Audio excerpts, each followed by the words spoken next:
Hello friends, आइए आज देखते हैं।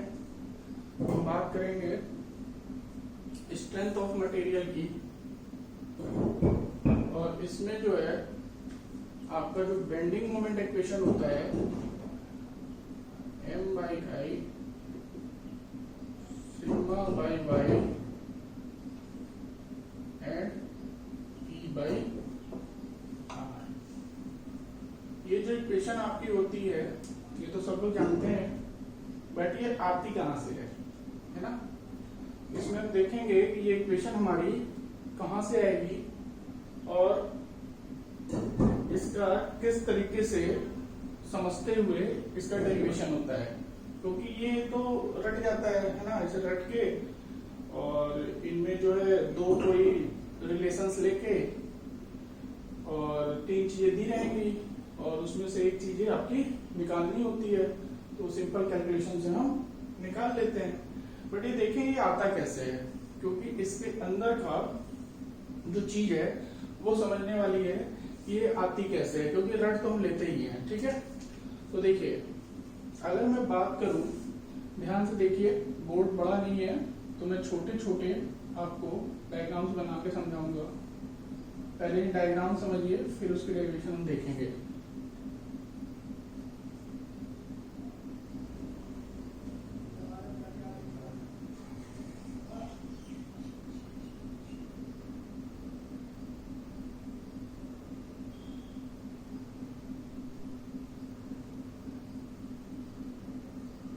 हमारे पास ये एक बीम है ना? और इस बीम का ये जो है आपका साइड का क्रॉस सेक्शन है। ये इस साइड का है और ये इस साइड का है। ठीक है, अब अगर आपका ये क्रॉस सेक्शन है तो मैं अगर आपसे ये कहता हूं, देखिए छुपी हुई चीज को हैचिंग से दिखाते हैं। ठीक है, तो आप इतना इंजीनियरिंग ड्राइंग में मत जाइएगा, मैं आपको बस सिंपली ये बताया हूं कि ये क्रॉस सेक्शन होता है और ये क्रॉस सेक्शन होता है। तो ये हो सकता है साइड से आपको दिख रहा हो क्रॉस सेक्शन, तो वो कोई इश्यू नहीं है। यहाँ पे जो मेन चीज है वो मुझे बेंडिंग मोमेंट इक्वेशन समझना है। अब यहाँ पे क्या है कि अगर आप ध्यान से देखिए तो इनके बीच में बहुत सारे क्रॉस सेक्शन आते हैं। ये देखिए क्रॉस सेक्शन ये हो गया आपका, इसके बगल में खींचना चाहेंगे तो ये क्रॉस सेक्शन और बन जाएगा। तो यानी यहां से यहां तक की जो मेरी बीम की लेंथ है, इनके बीच में बहुत सारे क्रॉस सेक्शंस आपके होते हैं। अब इसमें क्या होता है कि ये अगर बीम है तो इसके ऊपर लोड आएगा, यानी कोई ना कोई लोडिंग होगी, है ना। जैसे आप अपने घर में देखते हैं कॉलम के ऊपर आपकी बीम लगी होती है और बीम पे आपकी स्लैब का लोड होता है। अब वो यूवीएल है, यूडीएल है ना, कि कंसंट्रेटेड लोड है, वो बात की बात है। वो bending moment shear force diagram में तो हम देखते ही हैं। ठीक है, तो मैंने जनरली मान लिया कि इसके ऊपर एक लोड लग रहा है। अगर इसके ऊपर लोड लगेगा तो इस बीम के साथ क्या होगा, तो इस बीम के साथ कुछ ऐसा होगा। मैं इसका 2D बना रहा हूं, 3D जो है मैं इसका मुड़ा हुआ नहीं बना रहा हूं। यानी इसका एक कोई आप 2D वाला लिया, पीछे वाला लिया, आगे वाला, यानी कुल मिला के ये अगर मान लीजिए हमारी बीम है ना, ये क्या है, हमारी बीम है और इसके ऊपर हमने एक लोड डाला। जब लोड डालेंगे तो ये इस तरीके से हो जाएगी। ठीक है, जब ये इस तरीके से होगा तो क्या क्या होता है, तो देखिए हर एक क्रॉस सेक्शन के बीच में एक सेंट्रॉइडल पॉइंट होगा, यानी उस एरिया का एक सेंट्रॉइड होगा। और बहुत सारे ऐसे सेंट्रॉइड होंगे क्योंकि बहुत सारे क्रॉस सेक्शंस हैं। जब इस सेंट्रॉइड को मैं मिलाता हूं तो ये आपका न्यूट्रल फाइबर कहा जाता है। इसको एक्सिस नहीं कहते हैं, इसको न्यूट्रल फाइबर कहते हैं। ठीक है, और इस बीम में बहुत सारे फाइबर्स होते हैं, बट जो सेंट्रॉइडल पॉइंट से होके जाते हैं वो आपका न्यूट्रल फाइबर होता है। और इनके ऊपर भी फाइबर होते हैं और इनके नीचे भी फाइबर्स होते हैं और वो सीधे सीधे फाइबर्स आपके होते हैं। ठीक है, अब बात ये है कि अगर ये न्यूट्रल फाइबर है तो इसमें एक्सिस किसको कहेंगे। ठीक है, ये भी एक बात है। तो अगर मैं इस क्रॉस सेक्शन को यहां पे एक साइड व्यू लेके अगर मैं यहां पे क्रॉस सेक्शन को दिखाना चाहें तो ये जो है आपका ये वाला जो क्रॉस सेक्शन है या ये वाला जो क्रॉस सेक्शन है मैंने उसको यहां पे दिखाया। ठीक, तो इस क्रॉस सेक्शन में भी ये सेंट्रोइडल पॉइंट होगा, इस क्रॉस सेक्शन में बहुत सारे क्रॉस सेक्शन सब में सेंट्रोइडल पॉइंट होगा, तो उसका ये सेंट्रोइडल पॉइंट हो गया। ठीक, जब हम इसको सामने से देख रहे हैं, ये सामने से दिख रही है भी, और जब मैं इसको इधर से देखूंगा, है ना, तो हर एक जैसे ये मैंने बनाया, देखिए लाइंस बनाई है ना, तो ये क्या है, इसका अगर यहां से काटेंगे तो आपको ये क्रॉस सेक्शन मिलेगा। अगर आप इसको यहां से काटें तो क्रॉस सेक्शन मिलेगा। अब इस क्रॉस सेक्शन को मैंने कहा कि साइड वाला ही देख लेते हैं, सबसे स्टार्टिंग वाला। तो अगर आप यहां से देखोगे तो ये जो पॉइंट है ये आपका ये सेंट्रोइडल पॉइंट्स है, और बहुत सारे पीसेस में इस तरीके जैसे लाइन खींची काटोगे पीसेस में तो सबके ये पॉइंट होंगे, तो सेंट्रोइडल पॉइंट होंगे, तो बीचों बीच से इसके लाइन जाएगी और वो न्यूट्रल फाइबर होगा। बट जो हमने ये क्रॉस सेक्शन खींचा है, यहां से अगर हम एक लाइन यहां पे ऐसे खींचते हैं, यानी ये वाली जो लाइन होती है ये, इसको हम क्या बोलेंगे, न्यूट्रल एक्सिस। ध्यान रखिएगा इस बात को। मैं जब साइड से देखता हूं जो लाइन सेंट्रोइडल पॉइंट से जा रही है वो आपकी न्यूट्रल एक्सिस होगी, बट अगर बीम के बीचों बीच से इसके लेंथ के अलोंग जो लाइन जा रही है वो न्यूट्रल फाइबर है। ये बात आपको समझ में आ गई होगी, मैं ऐसा समझता हूं। ठीक है, अब क्या होगा कि जब इस पे मैंने लोड डाला तो इस पे W लोड पड़ेगा, है ना, इसके ऊपर क्या हुआ, W लोड पड़ा। जब W लोड पड़ेगा तो ये कुछ ऐसा ही होगा, इस तरीके से मुड़ गया है।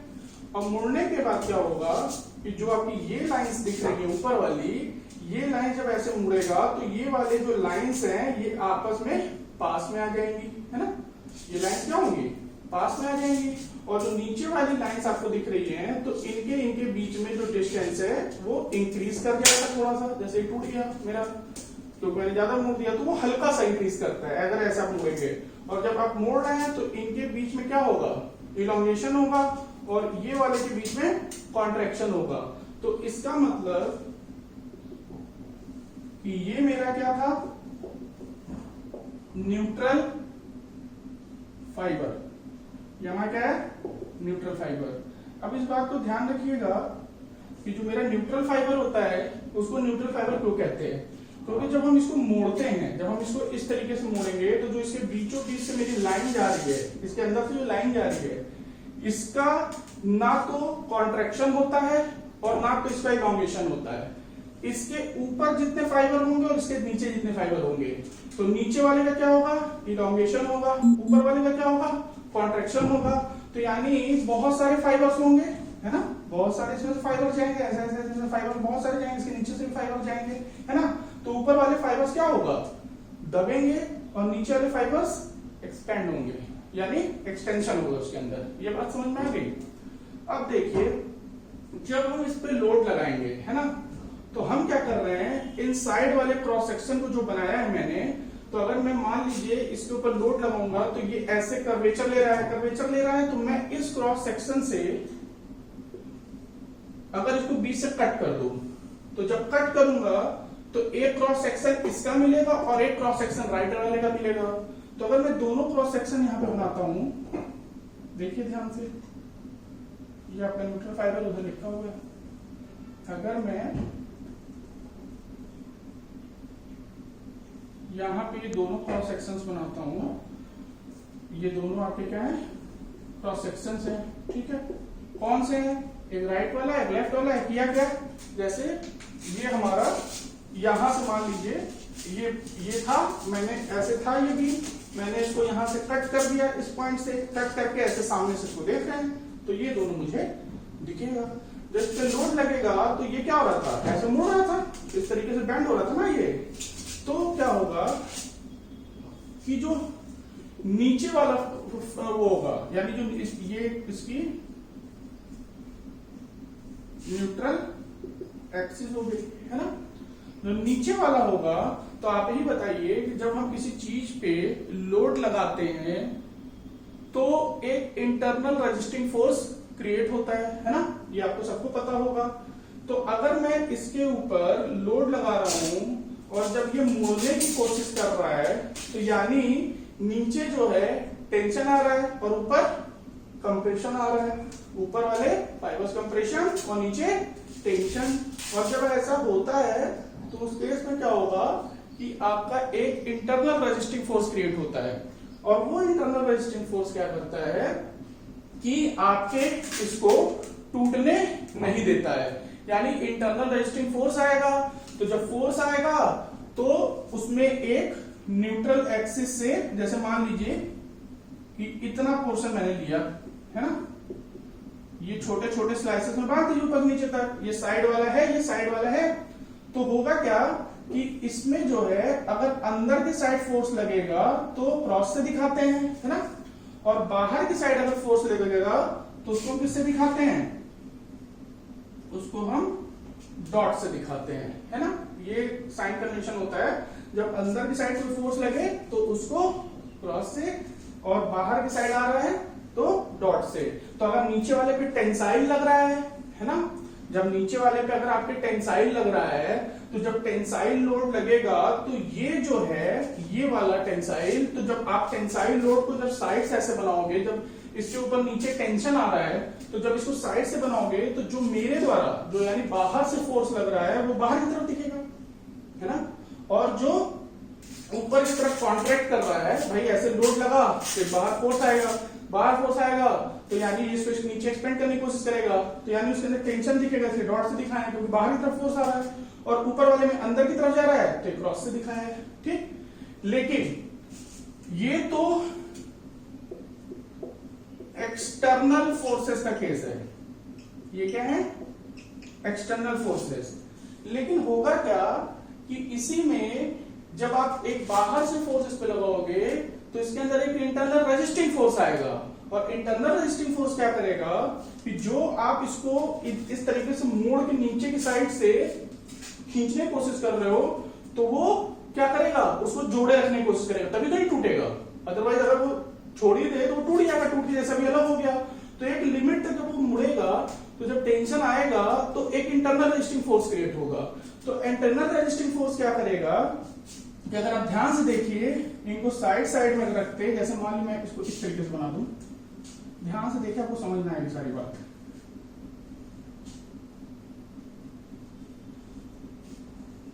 ये अगर मान लीजिए क्रॉस सेक्शन ये है, दूसरा क्रॉस सेक्शन ये है, ठीक। अब क्या है कि अगर मान लीजिए नीचे में इन दोनों को, अगर ये दोनों आपस में चिपके हुए मान लीजिए, है ना, अगर इनको जो है इस तरीके से खींचा जाए तो ये नीचे वाले पोर्शन इधर की साइड फोर्स लगाएंगे, यानी ये इंटरनल रेजिस्टिंग फोर्स है, बात समझ में आ रही है। और जब आप इसको ऊपर से जब ऐसे कर रहे हो तो ऊपर वाले दबेंगे तो ऊपर इंटरनल रेजिस्टिंग फोर्स इधर की साइड लगेगा, और ये न्यूट्रल एक्सिस जा रही है। ये जो है बाहर से जो फोर्स अप्लाई किया जा रहा है उसको मैंने ऐसे दिखाया, और जो उसके ऊपर इंटरनल रेजिस्टिंग फोर्स जो उसके द्वारा, उसके मॉलिक्यूल्स के द्वारा जो लग रहा है, ये जो इंटरनल रेजिस्टिंग फोर्स लग रहा है, ये कौन लगा रहा है, वो खुद क्रिएट कर रहा है। क्यों? क्योंकि वो परमानेंट फेलियर में ना जाए, ठीक है। तो जब तक वो लड़ सकता है लड़ता है, अन्यथा अदरवाइज अगर ज्यादा हो गई फोर्स जो आप अप्लाइड कर रहे हैं तो वो ब्रेक कर जाएगा, जैसे अभी आपका ब्रेक कर गया, ठीक। और ये आपका, मैं न्यूट्रल फाइबर इसलिए कह रहा हूं क्योंकि मैं साइड से दिखा रहा हूं। जब आप इसको सामने से देखेंगे, जब इस तरीके से देखेंगे तो ये न्यूट्रल एक्सिस हो जाएगा, यानी ये न्यूट्रल एक्सिस बनाना है तो आपको ऐसे लेके जाना पड़ेगा, तो ये आपका न्यूट्रल एक्सिस हो जाएगा। मेरी बात समझ में आ रही है? अच्छा, अगर ये बात आपको समझ में आ गई तो यहीं से सारे खेल इस इक्वेशन के हैं, इन्हीं को आप यूज करके ये इक्वेशंस निकाल सकते हो, ठीक है। कैसे निकालोगे इक्वेशंस, देखिए आप दिखाते हैं ये इक्वेशंस आपके कैसे निकलेंगे, ठीक है। तो आइए देखते हैं ये इक्वेशंस आपके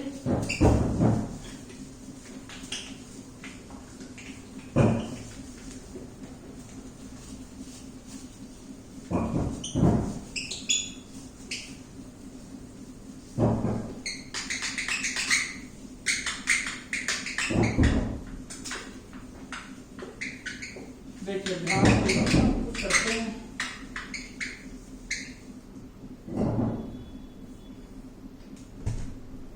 अगर मैं आपसे कहता हूं वही मैं साइड वाला इधर बना रहा हूं, जो साइड वाला है इसका वो यहां पे बना रहा हूं, ठीक है।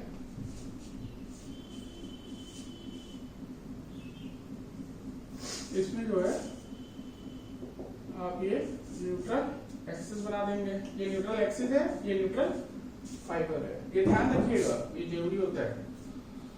अब यहां पे हम क्या करेंगे, इसको मैं ए मान लेता हूं, इसको बी मान लेता हूं, ठीक है, और इसको एफ मान लीजिए, ठीक है।